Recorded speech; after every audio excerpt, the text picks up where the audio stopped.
Hey guys, welcome to my channel. This is the Hisense U7N. It's a 2024 model. It's an LCD TV with UVA panel and a mini LED backlight technology. Is it good enough? Well, the quick answer is yes, but it has some slight downsides you must keep in mind. The first slight downside of this model is the out-of-the-box calibration, which is not the best. I'm not saying that the color accuracy is terrible, but let's say it's very improvable. But you will have to get your own equipment in order to set your own calibration or paying a calibrator to do this job for you. You also can apply some settings. In the future I will upload a video with some recommended settings, but I know that most people don't want to spend money or time by doing all these steps.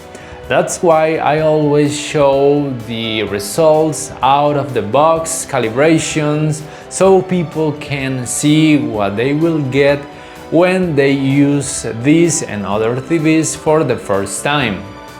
Talking about the performance with the dark scene, especially when the content has some high dynamic range technology, I must say that the result of this TV is pretty good, but you must keep in mind that the blooming effect is more noticeable compared to other smart TVs, but the level of details is higher, so you must decide if you want a higher level of details despite of having a little bit higher amount of blooming. I'm not saying that the amount of blooming of this TV is terrible or incredibly annoying, but as I said, it's more noticeable compared to other smart TVs, also with the UVA panels and also with mini LED backlight technology.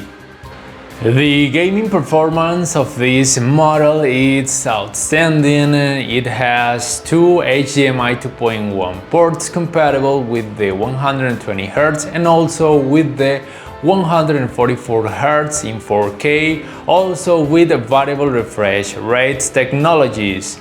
It has very good input lag times, including of course 4K with the 144Hz. The performance with video games, which may have fast movements and also some dark scenes, it's really good because you won't see any ghosting effect.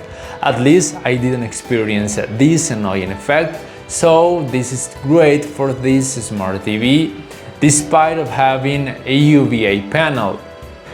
In general terms, I must say that the performance of this TV is outstanding because the motion handling is impressive. It also has very color accuracy with the game mode. It's not the best, but it's more than enough, and the level of details it's really good. It also supports a game bar where you can see and apply some improvements, and also you have the option to pick some picture modes, and this won't affect negatively the performance in the gaming area of this model. Speaking about other important things, the gray uniformity of this smart TV it's good enough. The dirty screen effect it's not annoying. The reflections handling on screen it's really good despite of having UVA panel, and this is because the amount of brightness it's relatively high. But the viewing angles are not the best. I must say actually that they are terrible due to its UVA panel, and as you can see the color look very washed out when you watch this screen from a very wide angle. The image upscaling of this TV is good enough. Just remember that none of the current 4K TVs will show you a 4K picture if the resolution of the content is really low. And the motion handling of this TV by decreasing the amount of the judder effect, it's really good, and even if you can see some artifacts, I must say that from my point of view, these artifacts are not annoying. And of course, a very important thing for most users is that this smart TV has Google TV as OS.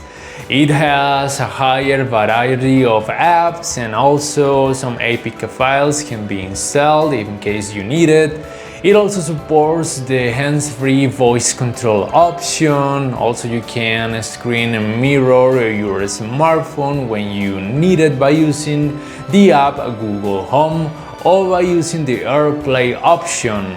And talking about the remote, we must say that it's relatively big, but the design I think is kind of elegant, which is good, and some keys can be light up, and this might be useful for a user which has this remote for a very dark room. Please let me know at the comment section down below if you like this smart TV, will you buy it, yes or no, and why. And if you enjoyed this video, please hit the like button, subscribe to my channel if you haven't already, and see you in the next time.